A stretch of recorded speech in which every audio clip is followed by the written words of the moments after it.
একদিন মায়ার নবী মুহাম্মদ সাল্লাল্লাহু আলাইহি ওয়াসাল্লাম একটি জঙ্গলের পাশ দিয়ে হেঁটে যাচ্ছিলেন।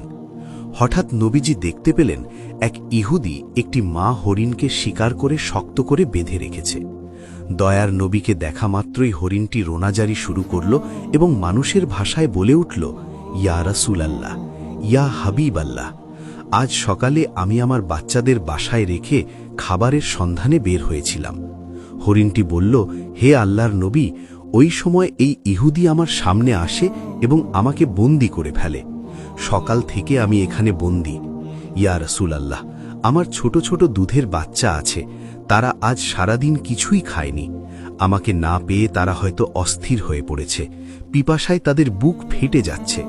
হরিণটি আকুতি জানিয়ে বলল, ওগো আল্লাহর হাবিব, আমি শেষবারের মতো আমার সন্তানদের সাথে দেখা করতে চাই এবং তাদের দুধ খাওয়াতে চাই। দয়া করে আপনি এর একটা ব্যবস্থা করে দিন। হরিণের এই করুণ আর্জি শুনে দয়াল নবীর অন্তর কেঁদে উঠল। তিনি ইহুদিকে ডেকে বললেন, হে ইহুদি, তুমি কেন এই অবলা প্রাণীটিকে আটকে রেখেছ? ইহুদি উত্তর দিল, আমি একে শিকার করেছি, আর বনের প্রাণী শিকার করা তো আমার অধিকার, তাই আমি একে ছাড়ব না। নবীজি বললেন, তুমি কি দেখতে পাচ্ছ না এটি একটি মা হরিণ? এর স্তন দুধে পরিপূর্ণ, এর বাচ্চারা না খেয়ে কষ্ট পাচ্ছে, তুমি একে একবার সুযোগ দাও। ইহুদি অবজ্ঞার সাথে বলল, আমি এত কষ্ট করে ধরলাম আর আপনার কথাই ছেড়ে দেব? একবার ছেড়ে দিলে কি বনের হরিণ আর ফিরে আসে? তখন বিশ্বনবী বললেন, তুমি একে ছেড়ে দাও, আমি জামিন হচ্ছি, সে তার বাচ্চাদের দুধ খাইয়ে আবার তোমার কাছে ফিরে আসবে। ইহুদি বিদ্রুপ করে বলল, বনের হরিণ কি আপনার বাপদাদার সম্পদ যে ফিরে আসবে? শিকার করা প্রাণী ফিরে আসার কি কোনো নজির আছে? যখন ইহুদি কোনোভাবেই রাজি হচ্ছিল না, তখন নবীজি বললেন, তবে এক কাজ করো, তুমি হরিণটিকে ছেড়ে দাও আর তার বদলে আমাকে এখানে বেঁধে রাখো। হরিণ না ফিরলে তুমি আমাকে সারা জীবন বন্দী করে রেখো। ইহুদি ভাবল এটি ভালো সুযোগ। সে নবীজিকে বেঁধে রেখে হরিণটিকে ছেড়ে দিল। ছাড়া পেয়ে হরিণটি দ্রুত বনের দিকে ছুটে গেল। ইহুদি মনে মনে হাসছিল আর ভাবছিল, এই লোকটির মতো বোকা আর কেউ নেই, একটা বনের প্রাণীর জন্য নিজের জীবন বিপদে ফেলল। ওদিকে মা হরিণ দৌড়ে তার সন্তানদের কাছে পৌঁছল। বাচ্চারা তাকে দেখে বলল, আম্মাজান, আজ কেন এত দেরি হলো? আমরা আপনার জন্য অপেক্ষা করতে করতে ক্লান্ত হয়ে পড়েছি।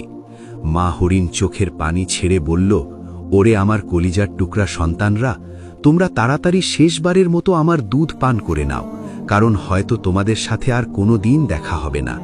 বাচ্চারা অবাক হয়ে কারণ জানতে চাইলে মা হরিণ পুরো ঘটনা খুলে বলল। সে বলল, মায়ার নবী মুহাম্মদ সাল্লাল্লাহু আলাইহি ওয়াসাল্লাম নিজের জীবন বন্ধক রেখে আমাকে তোমাদের কাছে পাঠিয়েছেন। ওই নিষ্ঠুর ইহুদি এখন আমার নবীকে বেঁধে রেখেছে। এ কথা শোনা মাত্র হরিণের বাচ্চারা দুধ পান করা বন্ধ করে দিল। তারা বলল, আম্মাজান, আপনি কি বলছেন?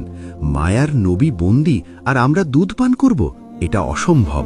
চলুন, আমরাও আপনার সাথে যাব। নবীজির সামান্য কষ্টও আমরা সহ্য করতে পারব না। কিছুক্ষণ পর ইহুদি দেখল, বনের ভেতর থেকে কেবল সেই মা হরিণই নয়, তার সাথে ছোট ছোট বাচ্চাগুলোও দৌড়ে আসছে। এই দৃশ্য দেখে ইহুদি থমকে গেল। হরিণটি নবীজির সামনে এসে ক্ষমা চেয়ে বলল, ইয়া রাসূলাল্লাহ, আমার আসতে দেরি হওয়ায় আপনি কষ্ট পেয়েছেন, আমাকে ক্ষমা করুন। নবীজি ইহুদিকে বললেন, হে ইহুদি, এখন তো বিশ্বাস হলো, এই নাও তোমার শিকার, সাথে তার বাচ্চাদেরও নিয়ে এসেছে। ইহুদির পাথর মন এক মুহূর্তেই গলে গেল। সে চিৎকার করে বলে উঠল, ইয়া রাসূলাল্লাহ, বনের পশু পাখিও যার মায়া বোঝে, তিনি অবশ্যই আল্লাহর সত্য নবী। আমাকে আর হরিণ দিতে হবে না, আপনি আমাকে কালেমা পড়িয়ে মুসলমান করে দিন। সুবহানাল্লাহ। নবীজির দয়ায় এক ইহুদি ইসলামের ছায়াতলে আশ্রয় পেল।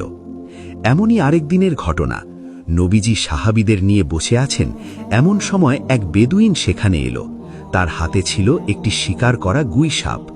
বেদুইন জিজ্ঞেস করল, ইনি কে? সাহাবীরা বললেন, ইনি আল্লাহর রাসূল মুহাম্মদ। বেদুইন অহংকারের সাথে বলল, আমি লাত ও উজ্জার কসম খেয়ে বলছি, আমি একে নবী মানি না, তবে আমার হাতের এই গুই সাপ যদি সাক্ষ্য দেয় তবে আমি ঈমান আনব। নবীজি সাপটিকে লক্ষ্য করে ডাক দিলেন। সাথে সাথে সাপটি পরিষ্কার আরবি ভাষায় উত্তর দিল, লাব্বাইকা ইয়া রাসূল আল্লাহ, আমি আপনার খেদমতে হাজির। নবীজি জিজ্ঞেস করলেন, হে গুই সাপ, আমি কে? সাপটি বলল, আপনি আল্লাহর রাসূল এবং আখেরি নবী। যে আপনাকে মানবে সে সফল হবে, আর যে অমান্য করবে সে ধ্বংস হবে।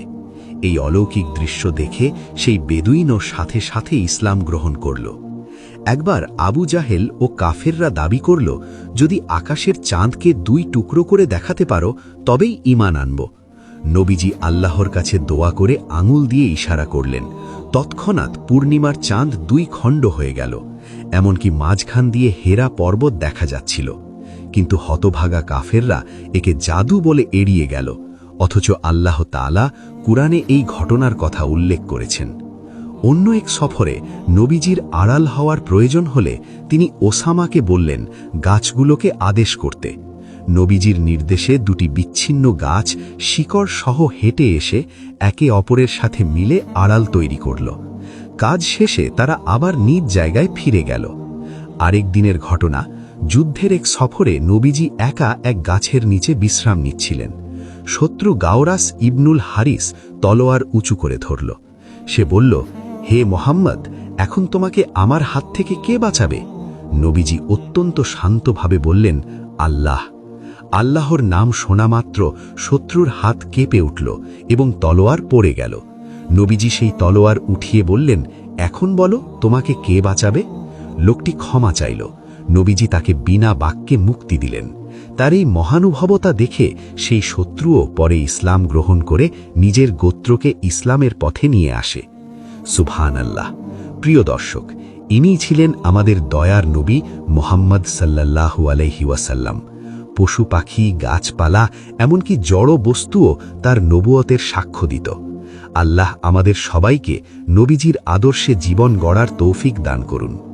ভিডিওটি ভালো লাগলে শেয়ার করে ইসলাম প্রচারে অংশ নিন এবং কমেন্টে লিখুন আমিন।